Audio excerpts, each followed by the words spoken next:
Hi, everybody. Ed Bixby here from the Global Green Burial Alliance, and this is Spotlight Now. Today, I'm here with Brad Jones of Ridley Funeral Home. Brad is a licensed funeral director and the president owner of Ridley Funeral Home, a family owned, eco friendly funeral home in Toronto, Canada. So, welcome, Brad. Well, thanks very much for having me on, Ed. I'm looking forward to getting a chance to meet you and talk a little bit about what we do today.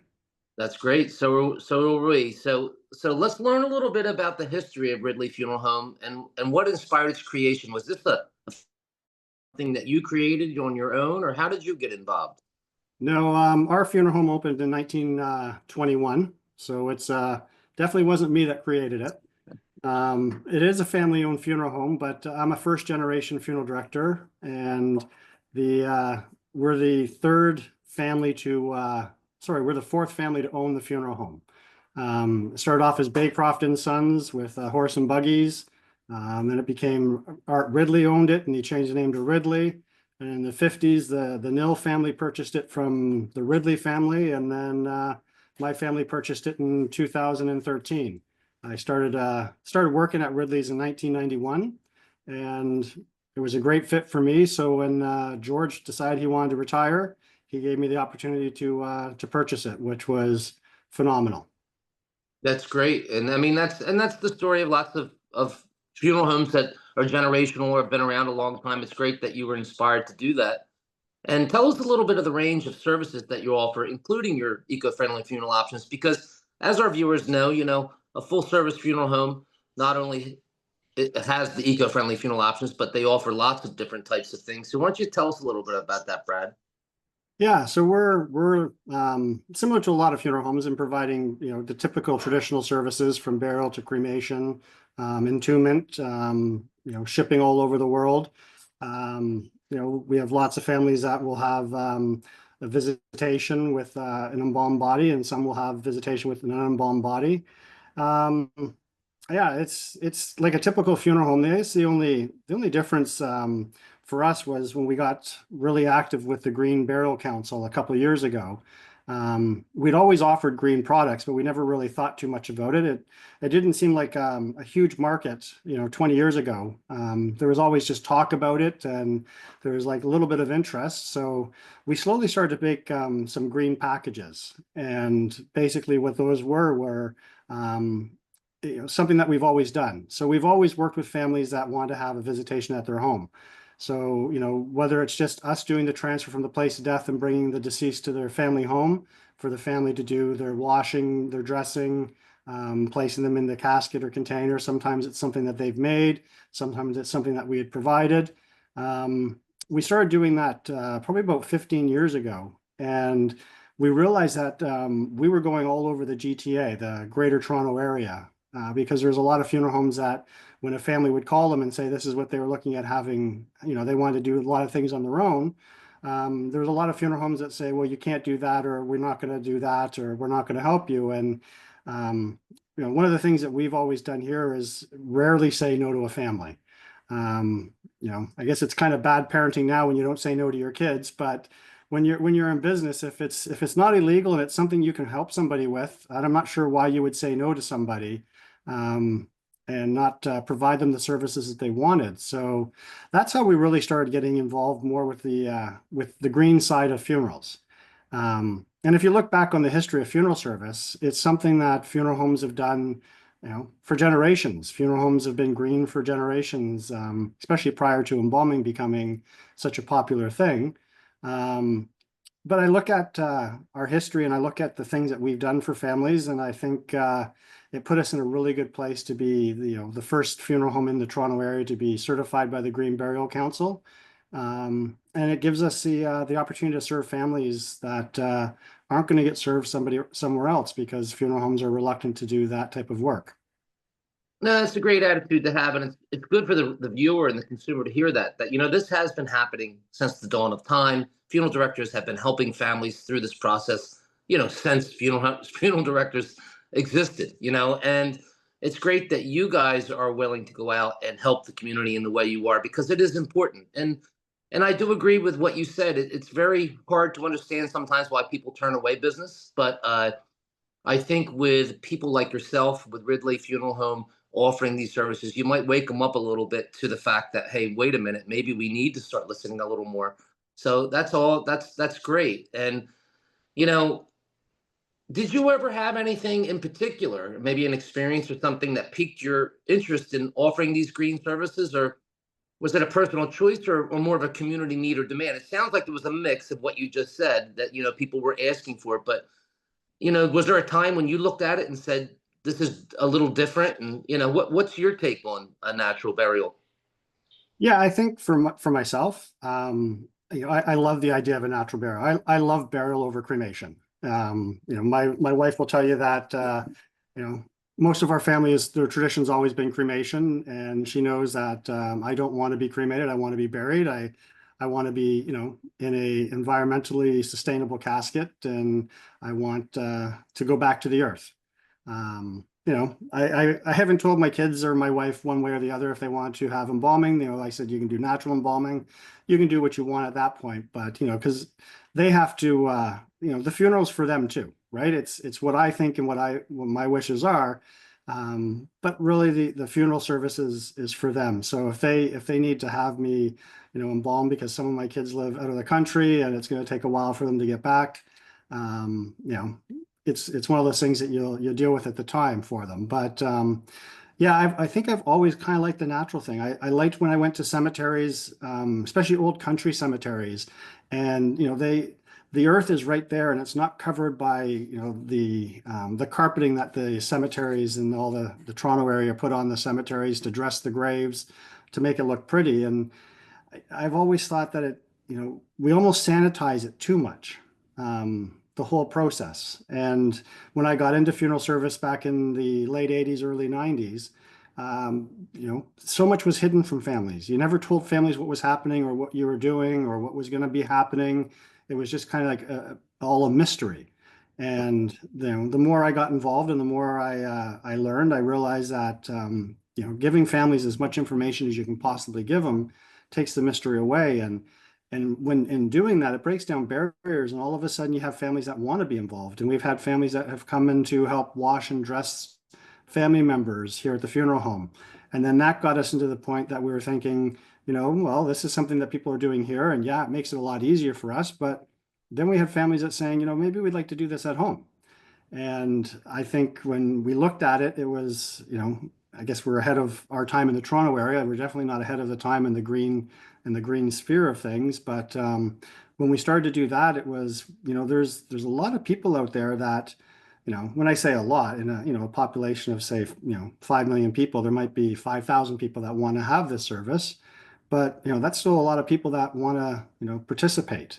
So that's where it really began for us. And it was kind of learning and, understanding that this was out there. And then I started to see a lot of things coming from over in England, and they had a green push over in England with natural burial grounds, which we didn't have a lot of here in Toronto, but we started to slowly get a few here in the Toronto area, and I think it piqued more interest for more people.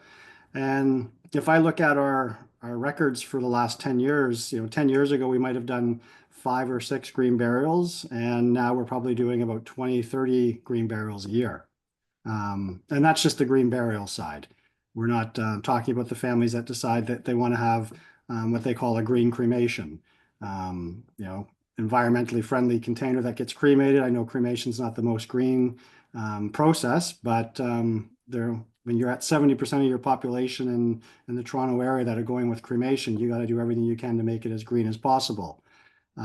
We actually started working with a company earlier this summer. It was a pilot project. Their name is Awake, and they have developed this soil that when they mix it with cremated remains, it goes through this whole process that you can use it to plant house plants. You can use it to plant a tree. You can put it in a vegetable garden. So when families say I want a tree planted with my cremated remains, 10 years ago you couldn't do that because they plant the tree in with cremated remains and that tree wouldn't survive. But with this new company that we're working with, they have this process where the earth works, and they're planting trees and planting gardens. No, and you had a lot of great information for the consumer in that, and all the things that you just said. And it really is about transparency. It's about education. It's about conversation, demystifying it, like you said, making it a comfortable conversation to have, because everyone inherently wants to know. They just don't know how to ask those questions. So, when you take that element away, like you had mentioned, it really changes the game. The families become more comfortable, more at ease, it's a more natural type of, no matter what the service is, event to be part of. So no, that's great. I mean, I love the idea that, like you said, there's different shades of greens, and the way I look at greener options, certainly a flame base, like you said, is not the best one, but it's the internment option after that. So, what is the impact of planting a tree with cremated remains, and the carbon offset? So that's great that you guys have embraced that. And, you touched lightly on it, but, what is the availability of green burial spaces in the greater Toronto area on a whole? Have you seen an increase in interest in eco-friendly funeral options within your community, or other cemeteries, should I say, offering it, and other funeral homes? So yeah, when it comes to cemeteries, we actually, if we have to go to like a true green burial cemetery that their whole cemetery is green, we have to either travel to Niagara Falls or to Cobourg, Ontario. So we're going, east or west. We're going probably about 100 and maybe 100 miles almost. So it's a bit of a drive to get to them. There is one cemetery in the Toronto area that has a green section, which is the only cemetery in the Toronto area that actually offers that whole section that's green, which is great for families, so they have that option now to, not have to travel as far. But when it comes to the green products, you're starting to see a little bit more from funeral homes that are embracing it, providing green options. We're lucky here in Ontario. We have a casket company called Northern Casket Company that actually have been doing green caskets for years. They're all there's no metal in them. There's no glues. There's no materials that are harmful to the environment. It's all natural. There's no stains placed on the wood. So it's from Lindsay, Ontario, which is not too far from Toronto, which is great. So when you look at carbon footprints and things like that, providing caskets that are, locally made with local trees is always great. We see lots of green products that come into the market, but they're coming, in container ships from, China or India or other places in Southeast Asia. But it's great when you can actually provide stuff that's sustainable and close to home. Absolutely local. Yeah, I mean, that's a really good point. And, for our international audience, they may not know. I mean, but today, what is considered? I guess the question would be, what do you see most? I think I know the answer to this. What does a traditional Canadian funeral service look like now? What is the main option? I presume cremation, but is that what you're dealing with at the moment? Yeah, we're close to, we're sitting, I think, probably around 67% of our call volume would be cremation now.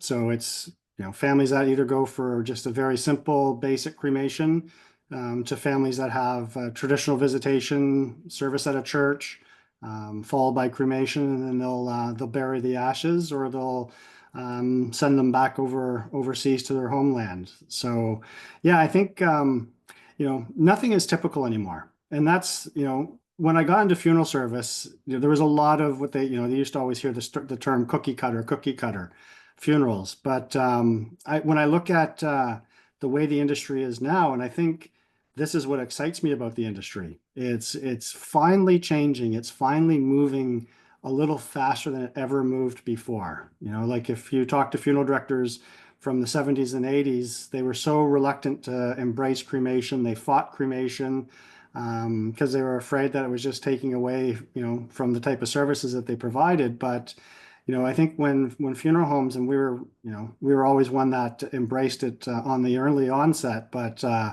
when you embrace the different types of disposition, you have the opportunity to serve families in different ways. And, not every family grieves the same way. Not every family has the same traditions. And, lots of families aren't, involved with the churches like they were 30, 40 years ago. So they're looking for ways that they can celebrate their family and honor their loved one.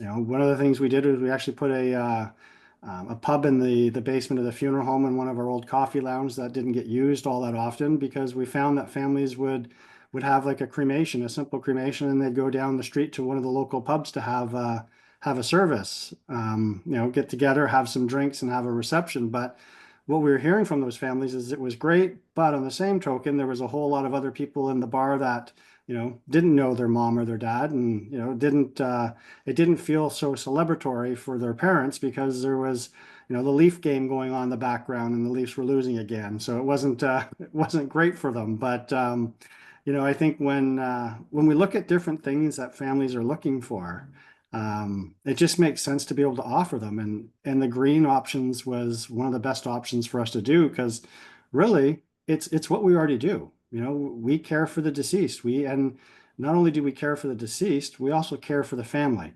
And by doing that, you're working with them, you're helping them. And I always look at it as I'm not gonna get rid of someone's grief, but if I have a healthy relationship with the family from the time that they call us to the time that we hand them off to our aftercare to the time that they are finished with all of our services this week, I know that if I've done my job well and I've done it right, that family's on the right steps for their grief journey.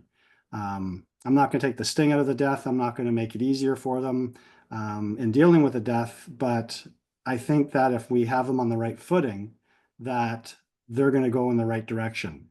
And if you take down all the barriers for family that wants to do a home visitation or home services, or they want to have a green burial option, a green cremation, I think you should be in that spot to actually provide them what they need. And then if you do that, you've done what you're supposed to do. That's music to my ears. That's what's most important to me. What I see, the impact, a natural burial, of course, the environmental aspect is wonderful, but the effect on the family itself, that's the true definition of what we do. And if you can put them on that healing path, like you said, which it does, that is something special. You're really doing something to help that family in a different way. So kudos to you guys and all the work that you do there. Uh, have you had any particular service just that stands out that you might share that was particularly moving or impactful for you when it comes to a natural burial? Yeah, I think the one that stands out to me the most was a family. They were up in Thornhill, Ontario, so it was 35, 40 minutes from our funeral home, and they'd called around for funeral homes for half the morning to find someone that actually would come and help them. And we were the first ones that said, yeah, we will help you with this. And it was very simple on our end. We picked up their loved one at the hospital. We brought them back to the family's home. They had set up something in their living room where they wanted to bathe them. So our staff stayed and helped. We helped them unshroud. They they did the bathing. Our staff helped them place the deceased into the casket that we had brought for them, the environmental casket, and set it up in their living room. They had their visitation that afternoon, evening. Friends came over. We didn't need to stay. Once we got everything set up, our staff left, and we came back the next morning, helped the family bring the casket out to the hearse, and then we drove in procession to a green cemetery. And at the cemetery, the family, they they got to fill the grave in after we placed the casket into the ground. They got to fill the grave in. They've got to sing some songs, and it was touching to be invited to be a small part of that. And that's like it's an honor for me when we serve any family, whether we do everything for that family or if we're just doing bits of it. It's an honor for all of us here to do a little bit that we can for them, and to be the ones that they've chosen to trust to take care of their loved one, whether it be just transporting and casketing, or if it's from right from the get-go doing the transfer and doing the preparation and doing everything for a family. But I think that's the one that stands out the most to me, and it was a special time. We've had other ones where we've had home visitations, and we had this one where we did a visitation, and the family had a house on the lake, and we set the casket up for them, and they had their visitation. We went to church the next day, did the mass, and then we went for the cemetery burial. And that family, that was quite a few years ago, and that family's mom just died this year. And when the son called to get some information and talk to me, and he says the name, and I'm talking to him, and I'm looking at the computer. And as soon as I see the address, I said, I remember your dad's setup at the family home. And he was blown away that I would remember that, but it's because it stuck with me, right? It's stuck in my memory of such a beautiful thing. If when my mom had died back in '98, if our house had been set up like that, I probably would have done a visitation like that, as opposed to we lived in a small wartime house. It just wouldn't be, it wouldn't have worked out well for a visitation of that size back then. But, I look at those and I just think of how beautiful those are and how lasting those memories are for families. Um, and it's such a great honor and a privilege to be a small part of it. That's beautiful sentiment, Brad, and that's another important lesson that you've conveyed to our viewers is that I say it all the time. These are you want it to be a memorable experience. You're celebrating a life that was lived. You'll always be grief stricken, but to be able to find a greater form of acceptance and celebrate that life, and it's such an intimate affair. Like you said, you're brought into the family, to be able to be part of that experience. And I remember all of them too. So that's a very good point for all of our listeners is that you are creating a memorable experience out of, what will be a very tough time. But, you have to, it helps heal and move you forward, uh, embracing all the good. And that's what's most important. So that's a beautiful story. And I can completely agree with that. And you know, th- at least I understand. This is the way I see Canada. It's a country of great natural beauty, and the outdoors, I'm sure, is a big part of Canadian life. Would you say that natural burials fit into or align with the Canadian lifestyle? I mean, what draws your families in particular to green funerals? Is there a multitude of things, or I mean, because it's a beautiful country with all kinds of outdoor activities to offer. I'm sure. Yeah, I think Canadians, and somewhat like other Europeans, I think they're probably a little bit more environmentally conscious than some other places around the world. But as Canadians, I think, we look at the environment as, our nature here is something that we need to protect. We need to make sure that it's here for generations to come. We have so many trees in Canada that carbon footprints, offsets are huge for us because we're one of the biggest countries that land masses that have so many forests. But I think when we look at our lakes and our rivers and our farmland and our forest, I think Canadians have a bit of pride that it is as natural it is, and we hear so many people come from other places in the world to come see the natural beauty of Canada. So I think when you see green, I think you're seeing more people that are looking at that as, I need to do my part to help make this, sustainable and beautiful in the future. And I think when you start seeing more and more cemeteries open up in the future, you're going to see more green cemeteries open up as opposed to just traditional cemeteries open up. Um, and I see even with the number of families that want to have cremation, less and less of them want to have a traditional embalming because they think it's harmful for the environment. And they're not wrong. A lot of the chemicals that we use are fairly harmful for the environment, especially if you're going to place them in the body and you're going to bury that body, or you're going to place them in the body, you're going to cremate that body. There's lots of things you can do as a funeral home to make things greener for everybody. Absolutely, and that's all good points. Even the safety of the embalmer themselves. It's they have green funeral solutions now, like you had mentioned. Embalming funeral solutions. So it's like if it's something somebody wants, there is alternatives, and that's important to know. So this brings me to my favorite part, of course, of my interview. I'd like to always ask people like, where do you hope to see Ridley Funeral Home and Green Burial in Ontario in the next 5 to 10 years? What would be the perfect scenario for you, Brad? Yeah, for me, I think us being the funeral home that provides a lot of the green burials in our city. I'd like to see it would definitely grow, and more families find out about us. But I think the only way that happens is through education, and I'm hoping that over the next 5-10 years that there's a little bit more education going out, because in the funeral service programs, there's not a lot of information about green options for the funeral directors. We hire interns every year, and most of them have never heard of the green burial options when they've been in school. So I think us going out and educating our community, and we do a lot of education pieces now on pre-planning, on the types of services we provide. And we're doing more and more going out and speaking to families about, and the public about, green options. They have this tree fests and stuff like that where they give away trees, and we're always there talking to families about green options. And I think that's where I'd like to see it, is if we can get out and educate more people, if we can do our part in doing that, we can let families know that these are viable options. And it almost when families actually hear you talking about something that they believe in, they feel that their choices are valid. They're making the right choices. So that's where I'd like to see us in 5-10 years.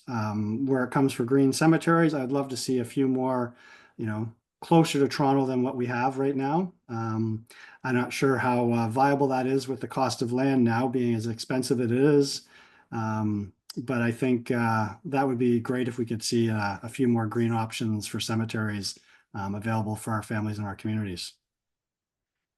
Absolutely. And that's a great vision. I mean, you are absolutely correct that education is key to this conversation. And, that's great that you guys are doing that good work to get the word out. So, the Global Green Burial Alliance appreciates all that you and Ridley Funeral Home do up in Toronto. Thanks for joining us today, Brad. And viewers, you can learn more by visiting ridleyfuneralhome.com. Well, thanks very much for having me on, Ed. It's been great talking to you and getting to know you a little bit. Same, likewise. So, everybody, see you at the next Spotlight Now.